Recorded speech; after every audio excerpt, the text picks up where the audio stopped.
এজন্যই আমি বারবার আপনাদের কাছে দুঃখ প্রকাশ করছি, ক্ষমা চাচ্ছি। আপনারাই আমার সব, আপনারাই আমার মালিক, আমি আপনাদের সেবক, আপনাদের খাদেম।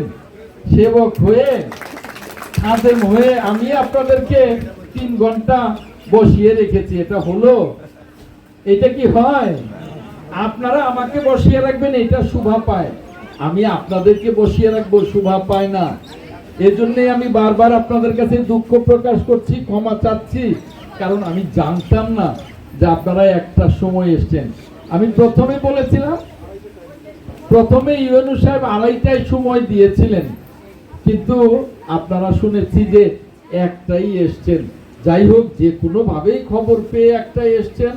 আপনারা দুপুরের খাওয়া দাওয়াও কারোর হয়তো হয়নি, হ্যাঁ হ্যাঁ, একটু হালকা নাস্তা বোধ হয় ইউনূস সাহেব দিয়েছেন, তবু পেট ভরে খেতে পারেননি। আমি খুব দুঃখিত আপনাদের কাছে। হ্যাঁ, আপনারা আমাকে ক্ষমা করে দিলেন তো নাকি?